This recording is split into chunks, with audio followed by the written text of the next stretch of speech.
I felt that we in the judicial system, particularly in the courts, we're actually reacting to problems when it's got too big, and we're offering band-aid solutions. We're an ambulance at the bottom of the cliff, when really we should also be simultaneously preventing the problem by somehow putting fences at the edge of the cliff, so that when they get to the edge, they are protected from falling down the cliff. I have noticed that these people, after being convicted and sent to prison, they are offended after being sent back, after being released. And taking that into mind, into consideration, I saw that there is a chance for these people to reform and to rehabilitate outside prison. And since after a few of these people were placed into the community and they did not reoffend it, that's transformed my idea, that's transformed my mind and changed my mind. That rather than sending them to prison and they could not change, and placing them into the community, but they saw that they want to change, they need to change, why don't we support them? Why don't we give them a go? We look at the participants, if you look at the young offenders, if they have that interest, if they have any skill. For example, a youth, one of the offenders in Neilanga, he had a good skill in artistic, he was very artistic, doing drawings, and so looking at that talent that he had, we simply, and he approached us actually, that if he can be assisted with some seed funding so that he can start his own small business in terms of doing printing, making sulus, sulu batonga.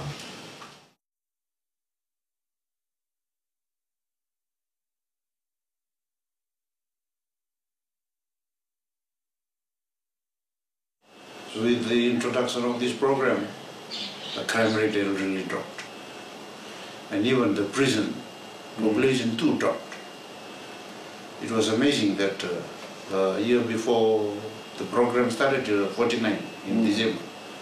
Last December is only 6. You see that gap. The Amba prison managed to record a least number of inmates compared to previous years. In last year alone, December, there was only 6 inmates. Compared to the same period in 2006 and 2005, it was more than 30.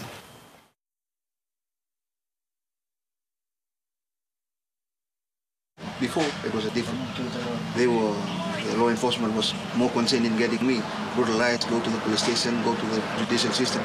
They was more vibrant in trying to get me back into jail. When I came out now, the community correction wants me to keep me out of jail, want to use my influence on young people to do better. That was what I did. They were able to show me that this is the way you can do. With the help of this community corrections, I was able to come finish my term outside.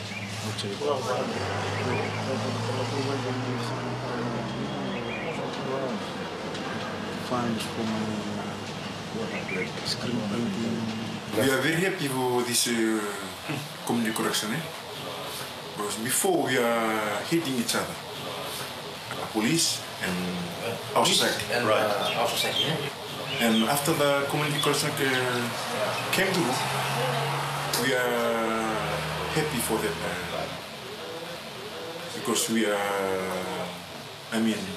getting closer to each other. the police officers. Before, Bash district experienced a lot of robbery violence cases.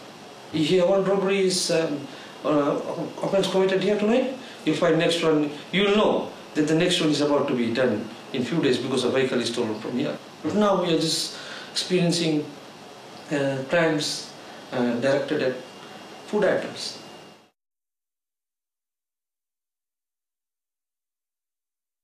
Maybe because of the experience that we had during the last crisis. Because when we were trying to go through this program, we need a lot of awareness. So sometimes we have to fork the money from our pocket to travel. Because when we saw that the interest was there from the people, the community, you felt bad not to go, huh? yeah, because we've already made commitments. Eh? We all have that going the extra mile effort. It was, you could look at Patrick.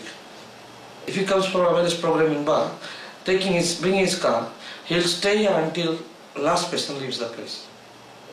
Mr. Aprosa goes for an awareness. If that awareness program has to turn into something of the spiritual kind of thing, that way is to go on. That extra mile effort. Then you have to go down to them. You have to bridge that gap between the community and the police, which has been exist for so long. I saw them as people from higher status, who were able to listen to me, to ask me what was the problem was, to get out what my view was. That made me want to change. That made me want to show them that I can help. What surprised me most was the positive response from the community, that they came on board and full on. They were happy to work with us. And when things slowed down, they came knocking on the door and asked, now, what do we do now? This program has also opened an interest amongst other agencies. We have opened the interagency meet every month, where we, social welfare, distributes, and we also have some NGOs on board.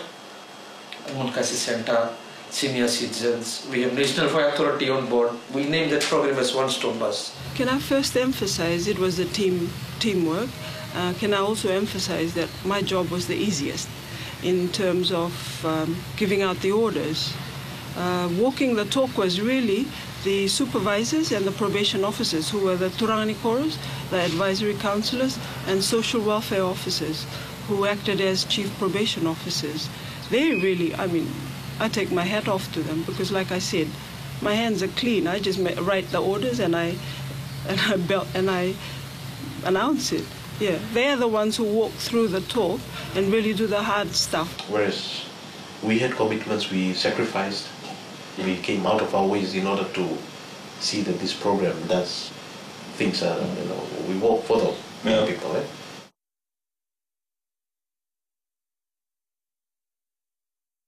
Unfortunately, with some of the projects that I've participated in, there's been too much an emphasis on personalities.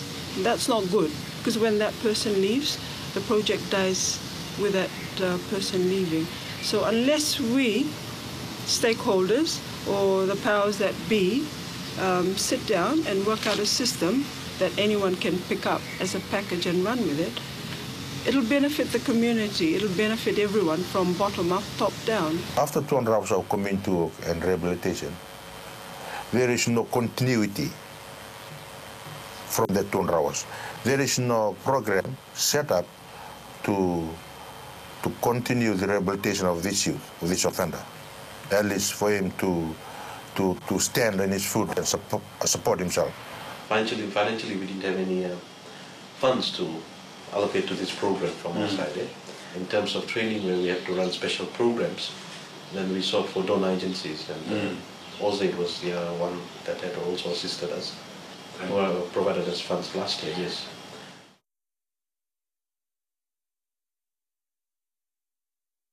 There'll be a lot more young people going into prison that don't deserve to go to prison for minor offences and first offenders. I'm talking about first offenders. For young people, that government, if closes down the community corrections program, will have to bear extra cost in accommodating them in prison, whereas that government can't afford it. And with the prison population, which is ever increasing, and the standard of the prisons that we have, it's not the ideal place to put young offenders.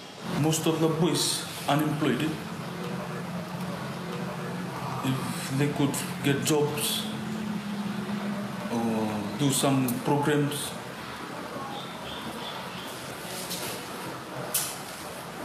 And that's basically because if you don't get the jobs or you don't get the programs, then what? Then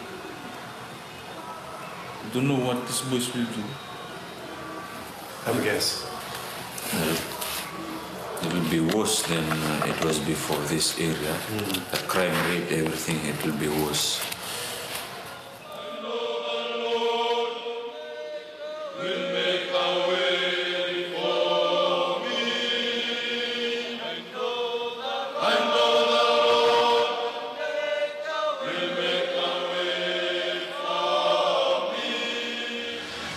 I'm just being more than thankful enough for what the community correction. I'm not saying this just to impress some people. I'm not saying this to impress the people who's going to listen to my interview. I'm saying this because I can see it for myself and I can see it for my peers that despite some trying times, most of our principals have gone rusty. They are now Balkans. We think it's better off in our tool group than in our position.